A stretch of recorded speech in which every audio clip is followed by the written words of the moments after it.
हाँ, तो कह रहे थे न्यायमूर्ति जी कि 38 जातियों में से ओबीसी जो है वो पाखंड का घंटा हिलाकर थोड़ा प्रोग्रेस में आए, इसलिए कि पॉप लीला वाले ने थोड़ा सा लोभ दिया कि देखो भाई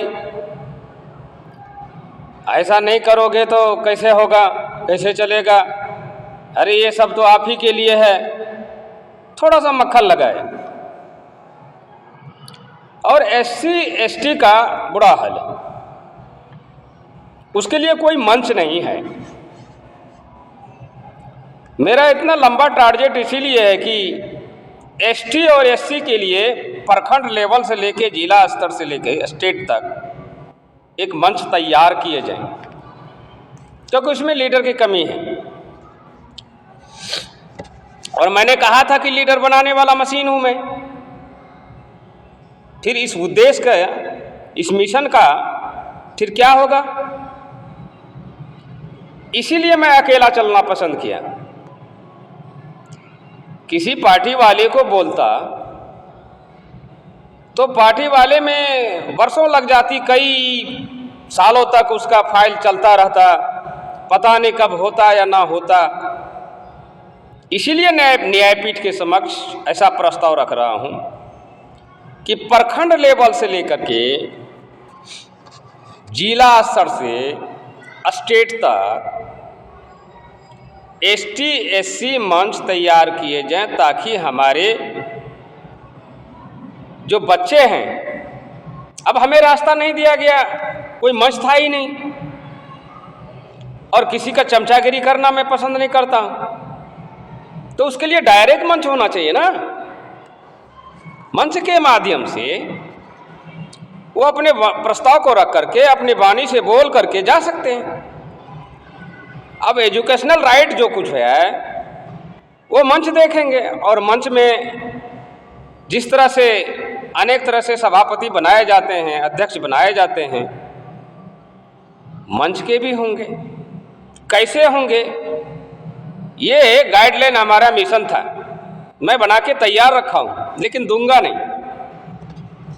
क्यों नहीं दूंगा, ये हमारा मिशन है, मैं अपने स्तर से करूंगा।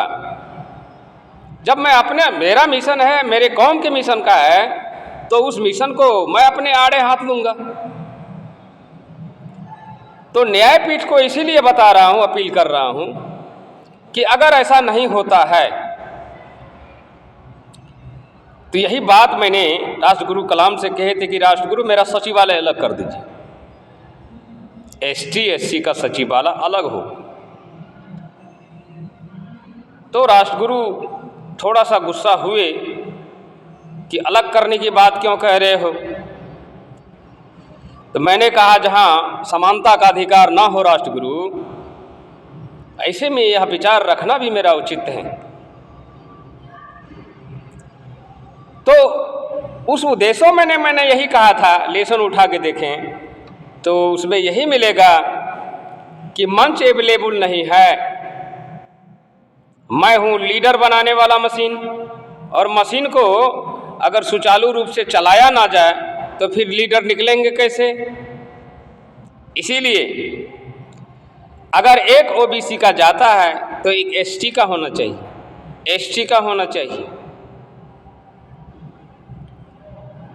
और बराबर और समतामूलक समाज तब होगा ना जो समानता का अधिकार दिया जाएगा।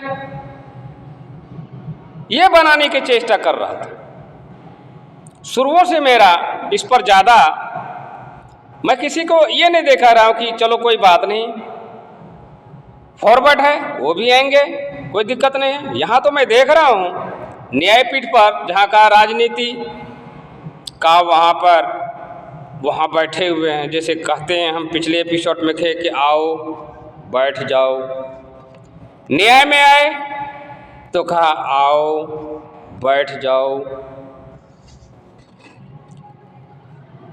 तो जब ये सारे चीज पर आओ बैठ जाओ होगा, व्यवस्थाएं नहीं होगी, तो आवाज़ उठेगा। जब आवाज़ उठेगा तो कई आदमी बताएंगे ये तो बिल्कुल मेंटल जैसे बात कर रहा है। कब तक उसे मेंटल घोषित करेंगे आप? यहाँ एक मेंटल घोषित करेंगे या हजारों मेंटल मिल जाएगा आपको, हमारे जैसे जैसे लाखों मिल जाएंगे। इसीलिए उस साधन को, उस रास्ता को बदलिए। परिवर्तन जिसका नाम है, बाबा साहब कहे थे, अपने आप को परिवर्तन जब तक नहीं करोगे तब तक तुझे अधिकार असंभव है। इसलिए मैं परिवर्तन के दृष्टिकोण से बता रहा हूं कि हमारी पीढ़ी के बच्चे को अभी तक इतना लंबा समय लगाया मैंने, क्यों लगाया? जब सभी विचार करेंगे, सभी पार्टी वाले भी विचार करेंगे कि हाँ ये सही है। हर जगह हमारा जहाँ तक राष्ट्र का गरिमा का सवाल है, तो राष्ट्र का गरिमा तब बनेगा, बरकरार रहेगा, जब वो सभी वर्ग के व्यक्ति को, सभी समुदाय के, सभी धर्म के व्यक्तियों को एडजस्ट करेंगे। अपने आप समता मूलक समाज और समानता का अधिकार सबको मिल जाएगा। यहाँ ये नहीं है कि आईएएस को देखें, आईपीएस को देखें, उसकी गणना करें, तो उसमें भी है कि प्रत्येक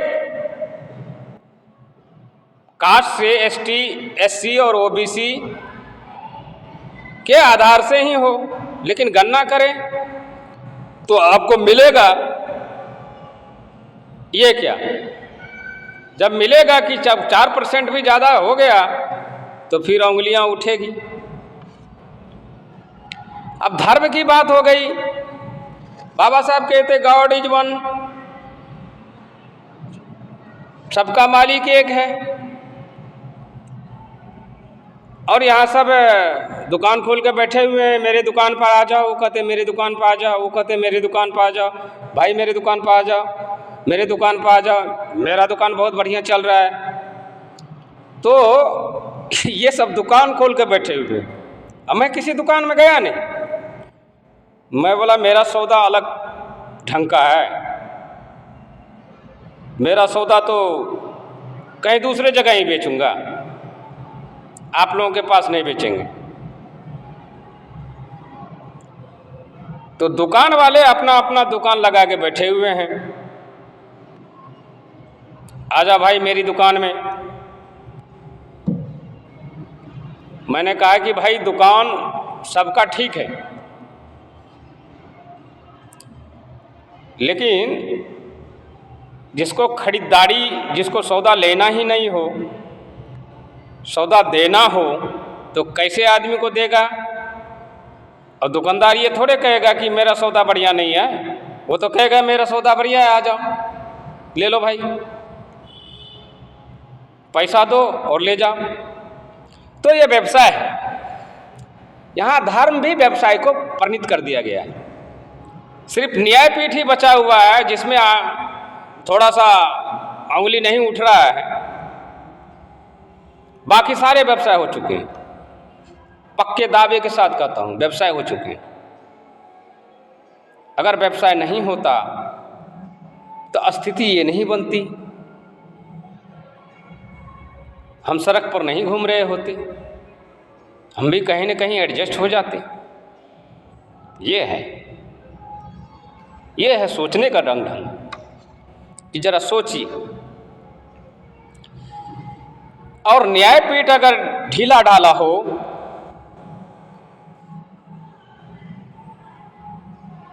तब तो असंभव है,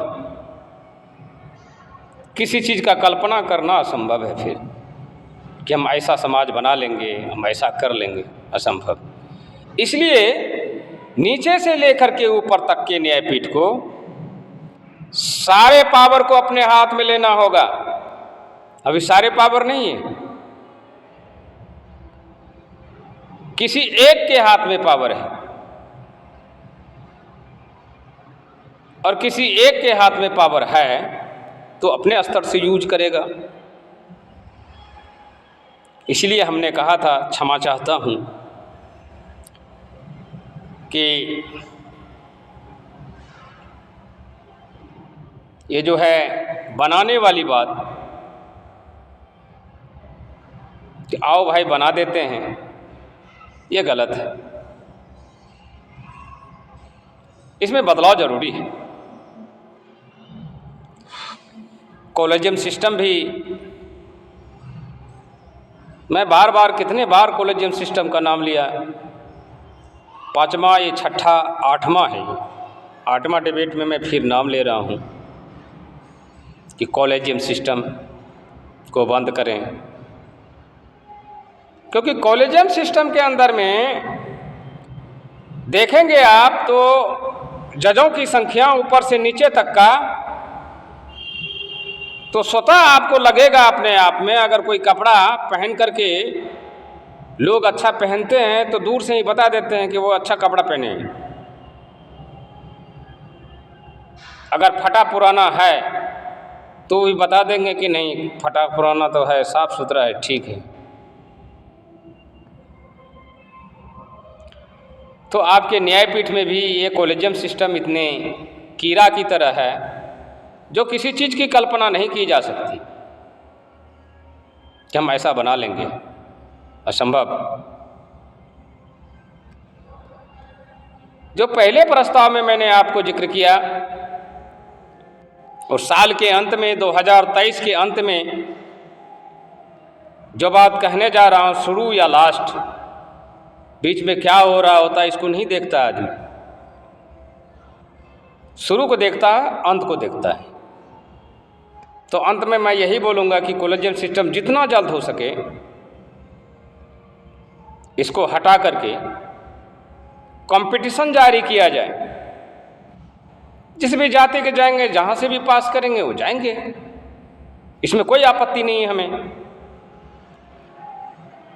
लेकिन जज ही जज को बनाएंगे, ये आपत्ति है।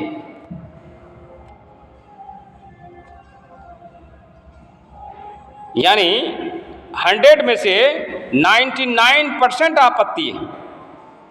इसको चाहे न्यायपीठ माने अन्यथा ना माने। हमारी वाणी को संयुक्त राष्ट्र संघ भी सुन रहे होंगे, क्योंकि ऐसा नहीं है कि इतना बड़ा एलिगेशन लगा रहा हूं और वो नहीं सुन रहे होंगे। इसलिए जगने की आवश्यकता है। आप जगेंगे, न्याय जगेंगे तो पीढ़ी स्वतः अपने आप जग जाएगी। अच्छा राजनीतिक करने वाला मिल जाए, स्वतः है कि अच्छे लीडर कई समाज में मिल जाएंगे। इन्हीं चंद शब्द के साथ मैं अपने मुख को विराम दूंगा। जय भीम, जय भारत, जय रविदास, नमो बुद्धाय।